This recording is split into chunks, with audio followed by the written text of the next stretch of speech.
I'd like to first of all talk about the causes of the present crisis, and I'd like to speculate on where this is all headed.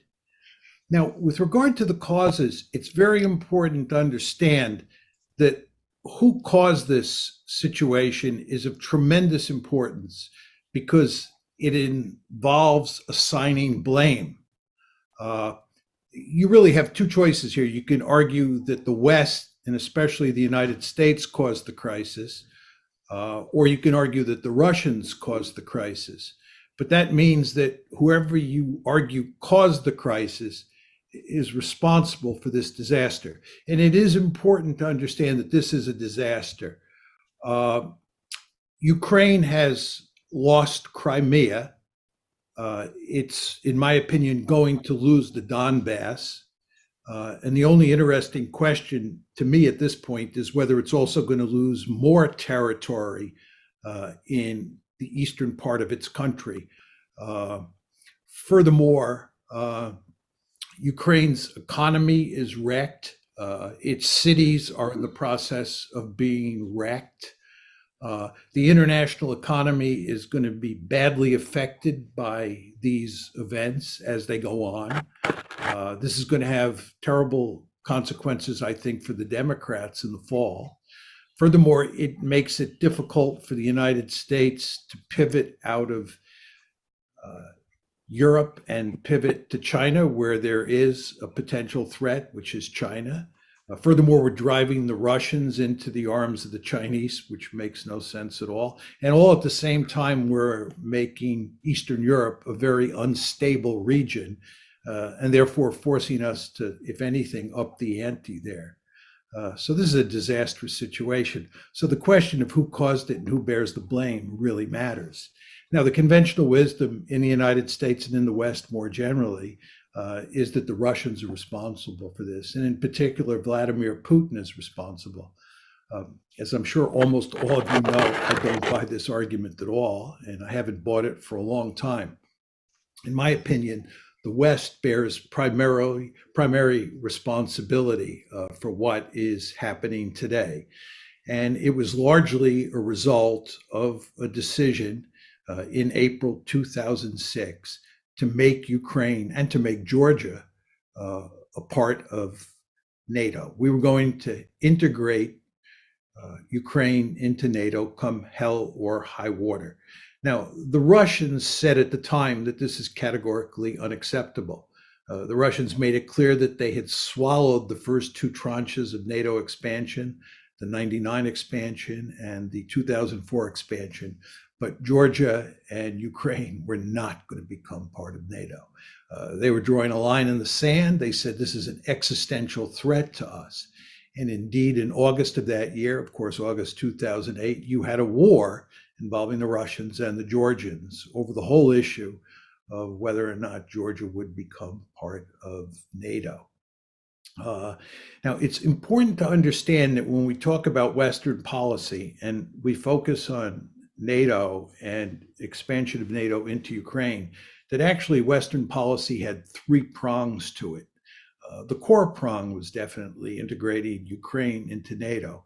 But the other two prongs were integrating Ukraine into the European Union and turning Ukraine into a pro-Western liberal democracy, in effect, putting in place the Orange Revolution. And these three prongs of the strategy were all designed to make Ukraine a pro-Western country, a country in the West orbit sitting on Russia's border. And again, the Russians made it unequivocally clear at the time that this was not going to happen. Now, the first crisis broke out in February 2014. The way I like to think about this is that you had a major crisis in February 2014, broke out that date. Then you had a major crisis breaking out in December of last year, that's December 2021, and on February 24th of this year, the war started. Now, what about this crisis in February of 2014, February 22nd to be exact? It was precipitated in large part by a coup that was supported by the United States that took place in Ukraine and resulted in a pro-Russian leader, President Yanukovych, being overthrown and being replaced by a pro-American prime minister. The Russians found this intolerable. At the same time, they were debating with the West and with the Ukrainians over EU expansion. And always in the background at that point in time was NATO expansion. This blew up, and it had two consequences. One is that the Russians, in effect, took Crimea away from Ukraine for themselves. They had no intention of ever letting Sevastopol become a NATO place. And the second thing that happened is that the Russians helped foster a civil war in eastern Ukraine. And of course, that civil war festered well after 2014. But the crisis really blew up in 2014. Then, starting about mid-year, and really heating up at the end of last year, I would say in December 2021, was a second major crisis. And the question is, what caused this crisis? And in my opinion, it was caused largely by the fact that Ukraine was becoming a de facto member of NATO. It's commonplace in the West, especially in Washington these days, to say that Ukraine had nothing to fear regarding, the United States had nothing to fear. Russia had nothing to fear regarding Ukraine becoming part of NATO. And Russia had nothing to fear because NATO was doing nothing to move forward Ukraine's incorporation into NATO. I think in a de jure sense, that's absolutely correct. But in a de facto way, that's wrong. What we were doing was we were arming the Ukrainians. And you want to remember, it's President Trump in December of 2017 who was under great pressure, who decided to arm the Ukrainians. So we were arming the Ukrainians, we were training the Ukrainians, and we were forming ever closer diplomatic ties with the Ukrainians. And this spooked the Russians. It especially spooked the Russians in the summer of last year when the Ukrainian military used drones against Russian forces in the Donbass region. It especially spooked the Russians last summer when the British drove a destroyer through territorial waters, Russian territorial waters in the Black Sea. It especially spooked the Russians in November when we were flying bombers within 13 miles of the Russian coast. So all these events, coupled with this de facto bringing of Ukraine into NATO, pushed the Russians to what Sergei Lavrov said was the boiling point. You know, Lavrov was asked in January why the Russians had reached this point and why we were in the midst of a crisis. And he said, Lavrov said in January, we had reached our boiling point. First expansion of NATO, second expansion of NATO, and then all of these events associated with Ukraine. The Russians had had it. So you had a crisis of massive proportions, which of course resulted on February 24th in the Russians invading Ukraine. And we are now in the midst of a real war. This is not just a civil war in eastern Ukraine, which is what we had before February 24th. We now have a real war. So this brings us to the question of what is the conventional wisdom on this subject, and how do I think about the opposing argument? The opposing argument is that this has nothing to do with NATO expansion. It's really quite remarkable. When you listen to people in the administration speak, and when you read editorials in the Washington Post, words like this are spoken. This has absolutely nothing to do with NATO expansion. I don't know how anybody can say that. The Russians have been saying since April 2008, that this is all about NATO expansion, that NATO expansion into Ukraine is an existential threat to them. But Americans simply refuse to believe that. Not all Americans, but many Americans, and certainly the policy elite in this country. And instead, what they have done is they've created a story that it is not American policy. It's not NATO expansion that's driving this train. Instead, it's Vladimir Putin. And it's the fact that Vladimir Putin is either bent on recreating the Soviet Union or he's interested in creating a greater Russia. But whichever one of those two outcomes you take, he is ultimately an expansionist. He's on the march. And thank God we expanded NATO, because if we hadn't expanded NATO, he'd probably be in Berlin by now, if not Paris. This is the basic argument. He is an aggressor. There are a number of problems with that argument. First of all, before February 22nd, 2014, nobody was arguing that he was aggressor. Nobody was arguing that NATO expansion was required for the purposes of containing Russia before February 22nd, 2014. We didn't think he was a problem. And in fact, when the crisis broke out on February 22nd, 2014, we were actually shocked. If you go back and look at the newspapers at the time, the Obama administration was caught with its pants down. Why? Because they didn't think that that the Russians were aggressive. But of course, we had to invent the story after the crisis broke out so that we weren't blamed for what happened. We had to blame the Russians. So we created the story. Second reason you want to doubt this is that Putin has never said that he is bent on recreating the Soviet Union, or he's bent on creating a greater Russia. He's never said he was bent on conquering Ukraine and integrating it into Russia. There's no question that in his heart, he thinks that it would be appropriate for Ukraine to be part of Russia. In his heart, he's made it clear he'd love to bring back the Soviet Union. But he's also explicitly said that in his head, he fully understands that this is a bad idea. So if you look at what he said, there's no reason to think he's bent on recreating the Soviet Union or creating a greater Russia. To take this a step further, he doesn't have the capability. He doesn't have the capability for two reasons. First of all, he doesn't have a big enough military. This is a country whose gross national product is smaller than Texas's, right? This is not the former Soviet Union in its heyday. Furthermore, the Russians understand that occupying countries or occupying territory in Eastern Europe is a prescription for big trouble. Most of us on this call are old enough to remember the Cold War and all the trouble that the Soviets had.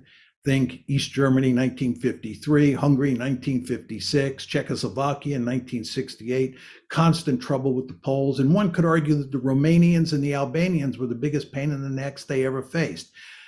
The Russians are surely sophisticated enough to know that not only do they not have the capability, but that occupying Ukraine, occupying the Baltic states would be like swallowing a porcupine. This would be crazy. So I think there's hardly any evidence to support that. And the final point I'd make is if you look at what the Russians are doing militarily in Ukraine at the moment, it does not look like they're bent on conquering the country and occupying it and integrating it into a greater Russia. But anyway, here we are. And I think everybody is very interested in the question of where we go from here. So let me say a few words about that. First of all, let me start with US policy. US policy is to double down. That's what we're going to do. This is what we did after 2014. Instead of reevaluating and saying maybe NATO expansion is not such a good idea, we went in the opposite direction. This is why I'm telling you that by 2021, the Russians understood that we were turning Ukraine into a de facto member of NATO. They understood that. So what we did after 2014 is double down, and what we're going to do now and what we're doing now is doubling down. And what does that mean? We're encouraging the Ukrainians to resist. We're not going to fight for them, you understand? We're going to fight to the last Ukrainian, but we're not going to do any of the fighting. They're on their own in that regard. But we're going to arm them and do what we can to train them at this late date and hope that they can hang in there and duke it out with the Russians. And nobody believes they're going to defeat the Russians, but maybe you'll get a stalemate. Now, the question you have to ask yourself, this is really the key question, is what are the Russians going to do, right? It seems to me that a lot of people in the West think that if the Ukrainians provide enough resistance, the Russians will roll over and play dead. Or maybe Vladimir Putin will throw his hands up, he'll surrender, he'll say, this was all a bad idea, I regret doing it. Or maybe there'll be a coup in Moscow, he'll be overthrown, and they'll bring in leaders who will work out a deal with us, and Ukraine will live happily ever after, we will live happily ever after, and the Russians will be chastened. I've spent my entire adult life studying great power politics. I know a lot about great power politics. This is not the way the world works, and it is certainly not the way the Russians work. You want to understand, going back to what I said about the April 2008 decision, the Russians said at the time, this is an existential threat. This is an existential threat, right? So even before the current war, Ukraine becoming part of NATO was viewed as an existential threat. Now you're talking about a situation where you defeat the Russians in Ukraine. This is a much worse outcome for the Russians than what happened in April 2008, and a much worse outcome than what happened in February 2014. And the Russians are not going to roll over and play dead. In fact, what the Russians are going to do is they're going to crush the Ukrainians. They're going to bring out the big guns. They're going to turn places like Kiev and other cities in Ukraine into rubble. They're going to do Fallujahs. They're going to do Mosuls. They're going to do Grozny's. You know what happened in World War II when the United States was faced with the possibility of having to invade the Japanese home islands in early 1945. The idea of invading the Japanese home islands after what happened at Iwo Jima and then later what happened in Okinawa really spooked us. So you know what we did? We decided to burn Japanese cities to the ground starting on March 10th, 1945. We killed more people the first night we firebombed Tokyo than we killed at either Hiroshima or Nagasaki. And we were systematically burning Japanese cities to the ground. Why? Because we did not want to invade the Japanese main islands. When a great power feels threatened, the Russians are going to pull out all stops in Ukraine to make sure that they win. And then there's the nuclear dimension to this. The Russians have already put their nuclear weapons on high alert. This is a really significant development because what they were doing was sending us a very powerful signal as to how seriously they take this crisis and what's going on. So again, if we start winning and the Russians start losing, you want to understand that what we're talking about doing here is backing a nuclear-armed great power that sees what's happening as an existential threat into a corner. This is really dangerous. Go back to the Cuban Missile Crisis. I don't think that what happened in the Cuban Missile Crisis was as threatening to us as this situation is to the Russians. But if you go back and look at how American decision makers thought at the time, they were scared stiff. They thought that Soviet missiles in Cuba was an existential threat, and they were willing, many of Kennedy's advisors, to use our nuclear arsenal against the Soviet Union. That's how serious great powers get when they think they face existential threats. So in my opinion, we are in a very dangerous situation. I think the likelihood of nuclear war is very small, but the likelihood doesn't have to be high for me to be really scared because of the consequences associated with nuclear use. So we better be extremely careful here regarding what we do in terms of pushing the Russians into the corner. But again, I'm not sure that's going to happen, because I think what's going to happen here is that in a competition between us and the Russians will win. Now you're saying to yourself, why is he saying that? I think that if you think about this, you want to think about who has the greater resolve, right? Who really cares more about this situation, the Russians or the Americans? The Americans do not care that much about Ukraine. The Americans have made it clear they are not even willing to fight and die for Ukraine. So it's not that important to us. For the Russians, they have made it clear it's an existential threat. So the balance of resolve, I believe, favors them. So as we walk up the escalation ladder moving forward, my guess, and it's just my guess, is that the Russians will prevail, not the Americans, and the Russians will prevail because the balance of resolve favors them. Now, the question is, who loses this war? I think it doesn't matter much to the United States if we lose in the sense that the Russians prevail in Ukraine. I think the real losers in this war are the Ukrainians. And I think what's happened here is we have led the Ukrainians down the primrose path. We have pushed very hard to encourage the Ukrainians to want to become part of NATO. We have pushed very hard to make them part of NATO. We have pushed very hard to make them a Western bulwark on Russia's borders, despite the fact the Russians made it clear that this was unacceptable to them. We, in effect, and here I'm talking about the West, we took a stick and we poked the bear in the eye. And as you all know, if you take a stick and you poke a bear in the eye, that bear is probably not going to smile and laugh at what you're doing. That bear is probably going to fight back. And that's exactly what's happening here. And that bear is going to tear apart Ukraine. That bear is in the process of tearing apart Ukraine. And again, we go back to where we started. Who bears responsibility for this? Do the Russians bear responsibility for this? I don't think so. There's no question the Russians are doing the dirty work. I don't want to make light of that fact. But the question is, what caused the Russians to do this? And in my opinion, the answer is very simple: the United States of America. Thank you.